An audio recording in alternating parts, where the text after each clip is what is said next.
So, think about what you've inherited from your family. Right. Usually our minds go straight to the tangible stuff. Yeah, exactly. Like a vintage watch or, a piece of jewelry. Or even just a legendary recipe for soda bread. Right. Totally. You can hold those things, you can treasure them, but medical history is a completely different kind of Oh, inheritance. absolutely. Because it's invisible. Right. And sometimes it's something a family just refuses to talk about. Or in a really strange twist, it becomes something talked about so casually that nobody even realizes it's a massive warning sign. Yeah, the abnormality just blends into the background. It basically just becomes the definitive family quirk. Exactly. So, welcome to this deep dive.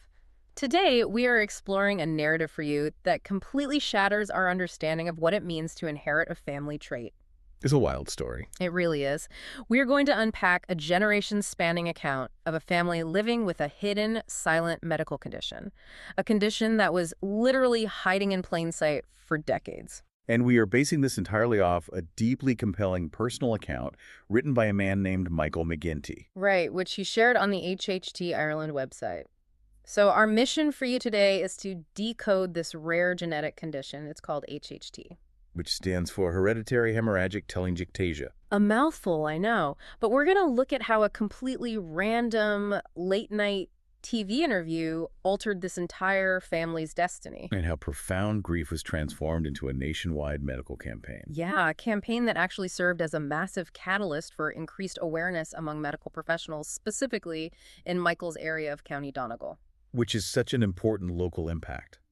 But to truly grasp the mechanics of this disease, we kind of need to set the stage. Okay, set it for us. Picture a slightly hazy, historical family farm setting. We need to start there because understanding HHT requires looking at how human beings manage to normalize the abnormal. Right, especially over long stretches of time. So we have to begin with Michael's earliest memories. The imagery he uses is so vivid. It is, and quite literally bloody.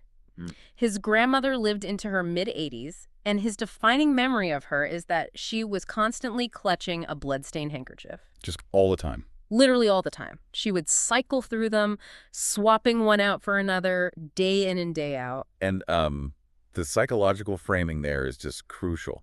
She accepted this constant bleeding because it was her established baseline. Right, because she had grown up watching her own two uncles deal with the exact same thing. Which brings us to that incredible, almost cinematic anecdote from the source material. Oh, about the uncles going to the market. Yes. So they would travel from their farm in Island Deddy all the way to the market in Castlebar. Just to sell their wares. Yeah, but they would arrive in town literally pressing blood-soaked rags to their faces. And nobody sounded the alarm. No. The broader community and the family simply shrugged it off. They just called it unexplained nosebleeds. Wow. In medical sociology, we look at this as a prime example of symptom normalization. Symptom normalization, right? Because the onset of the bleeding was gradual, and the historical precedent was highly visible in the family. So they just accepted it. Exactly. They lacked the broader medical context to identify it as a systemic vascular disease. So they just categorized it as a structural fact of their family. And the normalization only escalates in the next generation. It passes down to Michael's father, Padraic. Right. And Padraic leaves these blood-soaked cotton handkerchiefs everywhere, tucked into the car sun visor, on the bedside table, just stuffed into his coat pockets. He's just part of his daily routine. Yeah, and as he gets older, the bleeding actually intensifies. Standard cotton isn't even enough anymore. So what does he do? He has to upgrade to heavy-duty Kleenex man-sized tissues, and the family's reaction to this severe escalation. Let me guess, they just brushed it off. Totally brushed it off. They just said, oh, sure, he is just like his mother. It's wild. But, the sheer longevity of the grandmother actually worked against them diagnostically. Wait, how so? Well, because she lived into her mid-80s with those same severe symptoms, any sense of medical urgency was completely neutralized. Oh, I see. They figured it wasn't lethal. Right. They assumed that whatever it was, it clearly wasn't fatal, so why worry? Okay, let me push back on this, though, because I am really struggling to understand the medical establishment's role here. Fair point. I mean, look at it this way for a second. It's like driving a car with the check engine light flashing red for 3 whole generations. Yeah, that's a good analogy. And everyone just assumes the flashing red light is part of the dashboard's interior design. How does an entire family, and seemingly their doctors, accept severe blood loss as a personality trait? That is the central problem with rare diseases, honestly. They operate in the blind spots of general medicine. Okay, explain that. Think about cognitive bias in a clinical setting. A general practitioner is treating the immediate, localized problem. They see a patient with a nosebleed. Which doctors call epistaxis, right? Yeah, exactly. Epistaxis. And nosebleeds are incredibly common. They are caused by dry air, seasonal allergies, or just minor trauma to delicate capillaries. So a doctor just assumes it's one of those mundane things. Precisely. Unless a physician actively zooms out, requests a comprehensive multi-generational family history, and connects those recurrent bleeds to a specific genetic anomaly, they're only going to treat the symptom. Wow. So the medical authorities just never provided the family with a framework to question their own normality. Exactly. They were left in the dark. And that blind spot could have easily swallowed another entire generation of this family. Oh, without a doubt. But the way the spell is finally broken, it feels like something out of a movie. It wasn't a proactive medical screening that caught it. No, it was a completely random shock to their system. An intervention originating entirely outside the hospital walls. Yeah, so the year's 2002. Padraic is sitting in his living room watching RTE1's Late Late Show. Just a normal evening. Right. Brendan O'Carroll is guest hosting, and he brings out a man named Mike Nolan. And Mike Nolan proceeds to tell the nation this utterly heartbreaking story. Yeah, about his beautiful 9-year-old daughter, Grace, who had just recently passed away from a vascular disease called HHT. And as Nolan is on TV detailing the specific cascading symptoms his daughter experienced, Padraic is sitting there listening. He is hearing the exact diagnostic blueprint of his own life broadcast on national television. It gives you chills. Padraic recognizes it instantly. He finally has a name for that flashing check engine light. So what does he do? He tells his daughter, Dara, and that single conversation sets off a massive chain reaction. They finally start getting some answers. Yes, the family ultimately travels to the Mercy Hospital in Cork for formal screening and genetic testing. Which brings us to the remarkable work happening in Cork at the time. Right. So, prompted by Mike Nolan's advocacy after Grace's death, an interventional radiologist named Dr. Adrian Brady, along with his wife Margaret, had established a specialist center there in early 2002. And they were doing this screening in their own free time, right? Every single month, literally screening families for HHT on their own time. That clinic is the tangible manifestation of Grace's legacy. It's incredible. It really is an incredible dedication of time and resources. But, we need to look at the mechanics of this revelation for a second. What do you mean? Well, Padraic had presumably been seeing doctors for various ailments his entire adult life. He was an older man by then. So why did it take a grieving father sitting on a talk show couch to perform the diagnostic heavy lifting for the medical system? It's a great question, and it comes down to how medical systems become siloed. When that happens, patients just fall through the cracks. Because specialists are only looking at their specific area. Exactly. An ENT looks at the nose, a pulmonologist looks at the lungs, but rare multi-system diseases like HHT, they don't fit neatly into one department. They cross over all the boundaries. Right. So what we are seeing here is the life-saving utility of public storytelling. When Mike Nolan shared his story, he bypassed all those medical gatekeepers. He spoke directly to the public. Yeah, he turned a late-night broadcast into an unprecedented nationwide diagnostic tool. Wow. And that actually connects perfectly to why Michael MacGinty's choice to publish his own story has been so impactful. Oh, absolutely. His detailed account became a specific catalyst for a whole new wave of awareness among medics in Donegal. Right, because by making the private public, they essentially forced the medical community to connect the dots in their own local practices. Exactly. Donegal medics reading his story suddenly had that multi-system blueprint in front of them. It's incredibly powerful. But, getting those dots connected and securing a diagnosis gave the family answers. But a diagnosis is not a cure. No, it's really just the beginning. The reality of what HHT actually does to the human body forces the story into much darker territory. To understand the stakes here, we really have to look at the biological mechanisms of HHT. Okay, break it down for us. Well, first, it is not a disease of the blood itself. It is a disease of the blood vessels. Okay, that's an important distinction. Yeah. Specifically, it causes arteriovenous malformations, or AVMs. Right. AVM is a pretty heavy medical term. What is actually happening inside the body when you have an AVM? Think of your cardiovascular system as a city's plumbing network. Okay, plumbing. I'm with you. You have arteries, which are the high-pressure pipes, pumping oxygen-rich blood away from the heart. Got it. And then you have veins, which are the low-pressure pipes bringing that blood back. So high pressure out, low pressure in. Exactly. And normally, connecting those high-pressure arteries to the low-pressure veins is a vast, intricate network of tiny capillaries. And what do the capillaries do? Those capillaries act as a buffer. They slow the blood flow down and absorb the pressure. So they're essentially the pressure regulators of the body. Precisely. Now, in a person with HHT, those capillary networks are missing in certain areas. Oh, wow. So there's no buffer. No buffer. An artery connects directly into a vein. That is an AVM. So you just have high-pressure arterial blood blasting directly into a delicate, thin-walled vein. Yes, a vein that was never designed to handle that kind of force. That sounds incredibly dangerous. It is. Over time, that vein balloons out. It weakens, and it becomes highly susceptible to catastrophic rupture. And that structural failure is ultimately what caught up with Padraic.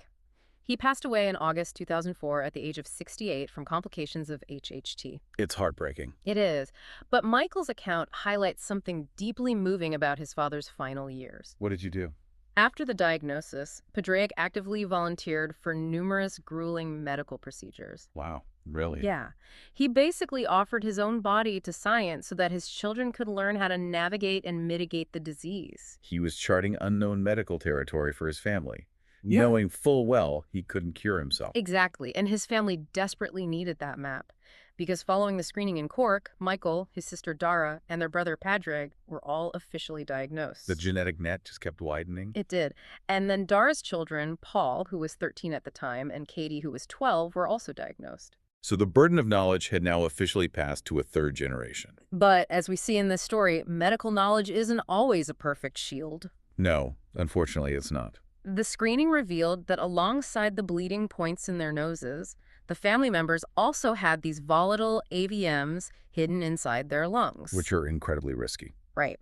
So Paul underwent a procedure called embolization to address them. The family was doing everything by the book. They had the diagnosis, they were monitoring it. They were doing the treatments, yet in June 2012, the unthinkable happened. Oh, man. Paul, who had just graduated from college and was taking his first major holiday in Paris, died from a traumatic bleed in his lung. He was only 22 years old. A loss of that magnitude, especially a young man just beginning his adult life, is staggering. It really forces a difficult question, though. Paul was actively managed by doctors. He had the embolization procedure, and he still passed away. If the medical interventions aren't foolproof, how do you manage the psychological weight of that hanging over your family? And also, why did the embolization fail to save him? Let's address the procedure first. Embolization is a targeted intervention. Doctors thread a catheter into the lung and essentially plug the faulty AVM. What do they use to plug it? Often, tiny metal coils or medical glue. The goal is to stop blood from flowing into that weak spot. Okay, that makes sense. So why didn't it hold? Because the human vascular system is dynamic. The body is always trying to heal and reroute blood flow. Wait, so it finds a way around the plug? Sometimes, yes. New AVMs can develop, or existing ones recruit new blood vessels. Wow, that is terrifying. It is. A sudden spike in blood pressure or a change in environmental stress can cause a previously undetected or newly formed AVM to rupture. The margin for error is razor thin. So monitoring is really just trying to stay one step ahead of a constantly shifting maze. Which is exactly why HHT Ireland was born out of this tragedy. Right. Paul's mother, Dara Woods, and her husband, David, channeled their immense grief into founding the organization. They launched a nationwide awareness campaign. Because they understood that if the margin for error is razor thin for someone who knows they have the disease, The outcome for someone who remains undiagnosed is almost inevitably fatal. exactly. You can't fight a shifting maze if you don't even know you're trapped in it. That is so true. And that fight is incredibly personal for Michael. He writes really candidly about the daily physical reality of carrying this gene. It must be a constant disruption. It is. He deals with massive, unexpected nosebleeds striking right in the middle of professional Zoom calls. That has to be so jarring. Yeah, and he faces the social anxiety of getting odd looks in public while soaking through shirts, pillows, and bedsheets. Because the nosebleeds are the most visible outward sign of those delicate vessels failing under pressure. But the internal toll is far more terrifying. The disease escalated aggressively for Michael. In 2020, he suffered severe, unexplained seizures that actually resulted in a broken back. Oh my God. And then 2 years later, in October 2022, he suffered a stroke. Those neurological events are a direct consequence of the lung AVMs we discussed earlier. Wait, how does an AVM in the lung trigger a stroke in the brain? I don't get that. It goes back to the missing capillaries. Okay, the pressure regulator. Right, but beyond regulating pressure, the capillary beds in your lungs act as a biological filtration system. A filter for what? They trap tiny blood clots, bacteria, or even microscopic air bubbles before they can circulate to the rest of the body. Oh, I see. So when you have an AVM in the lung, that high-pressure bypass pipe allows blood to skip the filter entirely. It just shoots straight through. Exactly. A tiny clot that would normally be harmlessly dissolved in the lungs simply bypasses the filter, travels straight up the arterial system, and lodges in the brain. And cuts off the oxygen. Yes, that is what causes the stroke or Yeah. the seizure. That biological mechanism makes it so incredibly clear why the disease requires such aggressive management. It's relentless. Today, Michael survives on a strict daily regimen of medications just to manage the stroke risk and the bleeding. And when the vessels in his nose degrade too far, he undergoes a procedure called sclerotherapy. Sclerotherapy is a fascinating, though intense, intervention. What does it involve? Well, rather than blocking the vessel with a coil, a doctor injects a chemical solution directly into the bleeding vein. That sounds painful. It's not pleasant. The solution irritates the lining of the blood vessel, causing it to inflame, collapse, and eventually turn into scar tissue. So it forces the blood to find a new path. Exactly. It forces the blood to reroute through healthier veins. It sounds like a brutal, exhausting maintenance routine. And the anxiety extends way beyond Michael's own health, too. He has 4 children. And the genetics there are really unforgiving. Yeah, the source notes that children of an HHT patient have a 50.50 chance of inheriting the gene. Let's clarify those genetics, actually, because that 50.50 statistic is crucial. Sure, go ahead. HHT is caused by an autosomal dominant gene. Autosomal simply means the mutation is located on one of the 22 numbered non-sex chromosomes. So it doesn't matter if you have a son or a daughter. Right. The gene does not care if you're a male or female. The inheritance risk is exactly equal. And what does dominant mean in this context? Dominant means you only need to inherit the mutated gene from one parent to develop the disease. It's a literal coin flip for every single child. And one of his children, his 22-year-old son, lost that coin flip. Michael Riley refers to it as a gift from dad. That's a tough pill to swallow. But the presentation of the disease in his son is actually a huge twist. This 22-year-old is the athlete of the family. He plays senior rugby. Really? With HHT? Yeah.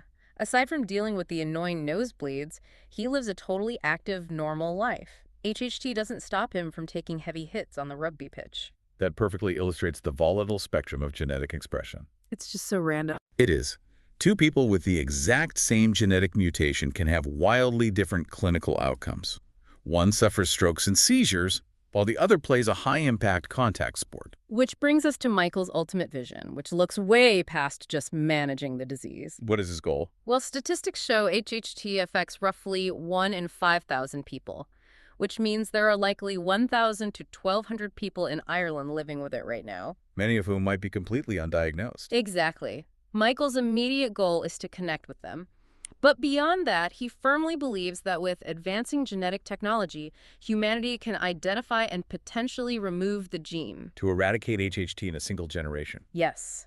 It is a profound shift in perspective. Think about it. His grandmother passively endured the condition, just clutching her handkerchief. Right. But Michael, armed with clinical data and a deep understanding of his own vascular system, views the disease as a mechanical error that can ultimately be edited out of existence. It's an incredibly empowering way to look at it. And what really stayed with me is Michael's closing thought in his written account. What did he say? After detailing the strokes, the broken back, the relentless procedures, and the devastating loss of his nephew and father, he sums up his existence by saying, "Apart from the bleeding inconvenience, life is pretty bloody good." Oh, wow. Right. The sheer stoicism to drop a pun about a bloody good life after enduring all of that is remarkable. He really embodies the principle that knowledge is power. He really does. The medical episodes are severe, sure, but because he understands the mechanics of his body, he can actively intervene. He seeks out the sclerotherapy, he takes his medications. He isn't a passive victim of a mysterious family curse anymore. He is an active participant in his own survival. And that psychological agency makes a world of difference. We've covered an immense amount of ground today. We started with a grandmother's normalized blood-stained handkerchief at a rural market Then followed a father's sudden realization while watching late-night television. and watched a grieving family transform tragedy into a fierce, nationwide advocacy campaign that is literally altering how doctors handle this disease, especially as we saw with the medics in Donegal. The entire trajectory demonstrates the life-saving ripple effect of public awareness. So, for you listening, the core takeaway is the unmatched power of sharing your truth. You really never know who is listening. Exactly. When Mike Nolan sat on the Late Late Show couch to talk about his daughter Grace, he ignited a diagnostic revolution for Michael's family and so many others. You might see someone recognize themselves in your experience. And you could change a life simply by refusing to stay silent. So if you or anyone in your circle deals with unexplained recurrent nosebleeds, we strongly encourage you to visit hhtireland.org. See if the symptoms align. Pulling these conversations out of the shadows is truly the only way forward. Absolutely. And I want to leave you with a final thought to mull over. Building on Michael's vision of using technology to remove the HHT gene entirely. Okay, what is it? We are rapidly entering an era of sophisticated gene editing, like CRISPR, where we can actively alter our family trees. As we gain the power to cure these hidden diseases, how do we navigate the profound ethical responsibility of deciding which family quirks we accept and which genetic legacies we choose to permanently erase from human history?